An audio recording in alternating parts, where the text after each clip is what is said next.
No solo en el entorno principal del Virreinato del Perú se produjeron rebeliones indígenas anteriores a los libertadores, como las expuestas en el anterior vídeo. Por mencionar los ejemplos más significativos, digamos que más al sur, alejados del centro neurálgico del Virreinato del Perú, una vasta área sin conquistar se convirtió en otro foco de resistencia contra los conquistadores, en los llamados valles calchaquíes, al norte de la actual Argentina, más o menos, debido sobre todo a las encomiendas y tributos sobre los indígenas que desembocaron en tres guerras, una en 1562 liderada por el cacique Tolombón Juan Calchaquí, una segunda desde 1630 hasta 1643, encabezada por el cacique Juan Chelemín, y el asesinato, la deportación y erradicación de los indígenas para arrebatarles sus tierras y la condena a muerte del propio Chelemín, y una tercera guerra iniciada en 1658 ante la negativa indígena de trabajar para las encomiendas, que fue encabezada por un español llamado Pedro Bohórquez, que engañó a los españoles prestándose como pacificador y logrando así ser nombrado teniente de gobernador y capitán general, cargo desde el cual levantó en rebelión a los indígenas contra los españoles, hasta que en 1665 fueron dispersados estos indígenas hasta quedar los valles prácticamente vacíos. También desde el año 1553 se sucedieron levantamientos mapuches, encabezados por Lautaro y Pelantaru, y más rebeliones mapuche fueron ocurriendo desde 1655 hasta el año 1766. Otras revueltas fueron los alzamientos de los Taironas entre 1571 y 1575, la insurrección de los indios Quimbayas en 1577 en el valle del río Cauca, también las guerras protagonizadas por los chimilas, tupés y guajiros en la audiencia de Bogotá, o la rebelión de tribus guaraníes encabezada por Oberá alrededor del año 1579. En 1632 se forma una guerra fronteriza contra distintos pueblos del Chaco, en la que participaron los olongastas, los capayanes y los carcanos o diaguitas. A mediados del siglo XVII se levanta el cacique Andrés Zampati en el Bajo Urubamba, y más tarde se rebelan los mismos indígenas liderados por Mangoré y Siquirincho. En el año 1712 hubo un levantamiento de los nativos de la isla de Chiloé, en el sur de Chile. Desde 1727 se sucedieron guerras contra los chiriguanos en la audiencia de Charcas, acaudillados por Aruma, y más alzamientos chiriguanos en 1778 y 1799. En 1730 ocurre una insurrección popular en Oropesa, Cochabamba, dirigida por el mestizo Alejo Calatayud. En 1750 los monarcas de España firmaron el Tratado de Permuta, por el que España renunciaba al territorio ocupado por 7 pueblos guaraníes de las reducciones jesuitas y recibía a cambio la colonia del Sacramento. El convenio entregaba a Portugal parte de la región colonizada por los jesuitas en el Paraná y el Uruguay, con sus estancias y vaquerías. Los jesuitas acataron la decisión real y dispusieron que los guaraníes abandonaran la región. Esta orden tan cruel puso en pie de guerra a los caciques indígenas, que indignados porque los misioneros se sometían al convenio, se rebelaron contra ellos, tomaron a varios de ellos como rehenes y los arrastraron a la lucha armada. En el año 1781 se produjo un levantamiento en la ciudad de Oruro, y ese mismo año hubo participación indígena encabezada por Ambrosio Pizco en el movimiento de los comuneros del Socorro en Nueva Granada. Decíamos en el vídeo anterior que Inglaterra permanecía atenta a las rebeliones en el virreinato. Tanto así que varios años antes de la aparición de Juan Santos Atahualpa, alumno predilecto de los jesuitas, se estaba gestando en Londres, en el año 1711, un plan para separar las provincias españolas de América de las provincias españolas de Europa. Según algunas fuentes, como por ejemplo el doctor Julio Carlos González, dicho plan consistía en separar territorios, idiomas y personas para debilitar los virreinatos y dominar los negocios sin una ocupación ostensible del territorio,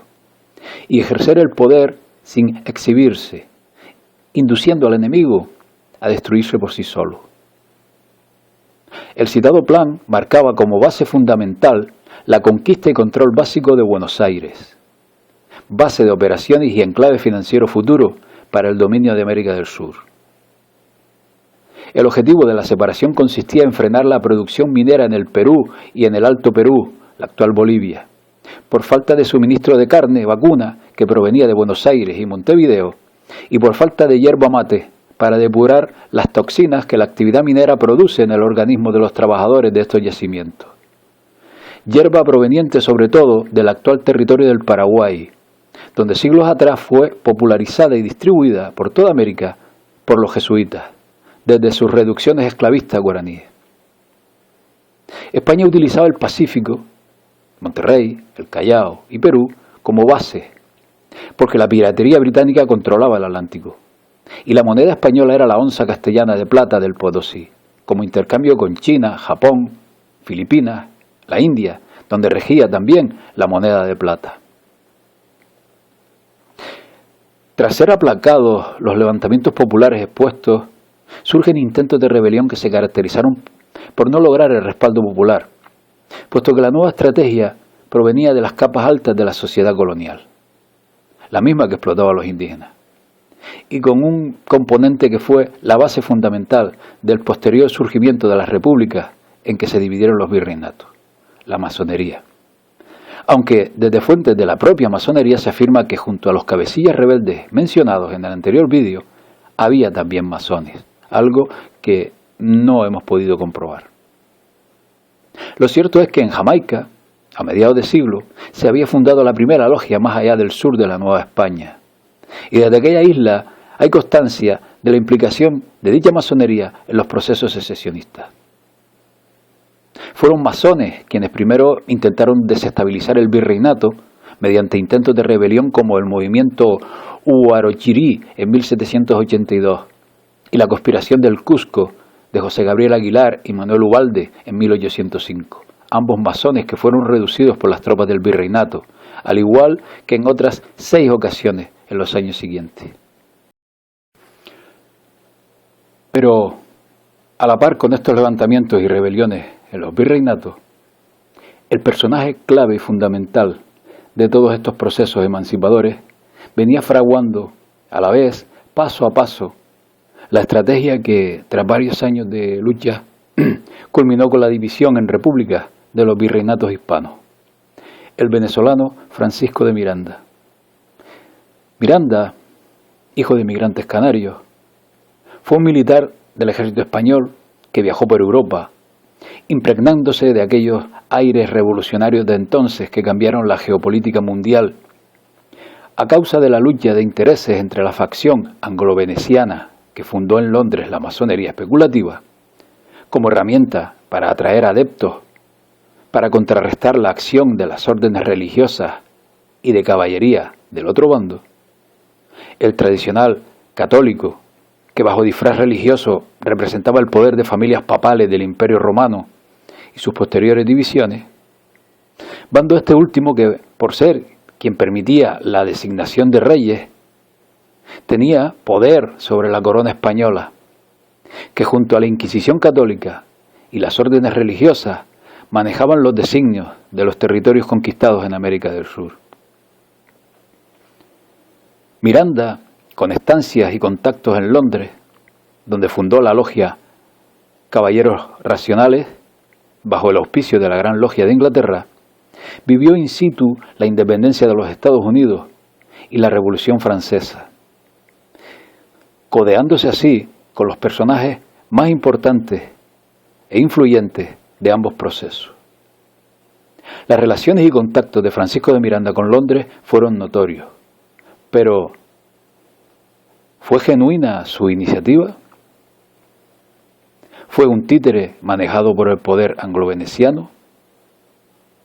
¿Le fue inculcada la idea desde las logias que por entonces captaban adeptos con ansias de cambios políticos y sociales? ¿O directamente fue Miranda un agente al servicio de Gran Bretaña, que, dicho sea de paso, sentía admiración por los jesuitas, 300 de los cuales, 300 jesuitas, figuraron en las mismísimas filas revolucionarias del propio Miranda? Lo cierto es que a su logia, que después se multiplicó por todo el territorio de América del Sur, acudían hombres dispuestos a combatir al español, entre ellos futuros próceres como O'Higgins, San Martín o el propio Simón Bolívar. Es necesario mencionar el papel de la corona española, el que venía desempeñando con sus decisiones mientras a miles de kilómetros se sucedían los acontecimientos. Porque si bien es comprensible la instauración del virreinato de Nueva Granada por parte de Felipe V en 1717 y sus posteriores reinstauraciones, con el fin de menguar la lejanía de tan vasto territorio como el del inicial virreinato del Perú, la siguiente división con el virreinato del Mar del Plata, en 1776-77, por parte de Carlos III y de su ministro, el conde de Aranda, un masón de los tantos que rodeaban al Borbón, algo contradictorio porque Carlos III se caracterizó por perseguirlo, al igual que también se empeñó en restarle poder a la Iglesia Católica. Esta decisión es vista desde la perspectiva que nos ofrece el tiempo transcurrido, como decisiones que al final acabaron beneficiando, y de qué manera, a los intereses anglo-venecianos, a los intereses de Londres. Una vez aplacadas las numerosas rebeliones populares de origen indígena y criollo, y la posterior entrada en escena de la masonería y de sus revueltas, los acontecimientos adquieren un cariz bien diferente a hasta ahora expuesto. Al entrar en escena, tropas bien organizadas y equipadas desde el norte del virreinato por parte de Simón Bolívar y por el sur de la mano del general San Martín, apoyadas por navíos británicos desde la costa, con el objetivo de acorralar el centro neurálgico del poder español, que veremos en la siguiente entrega.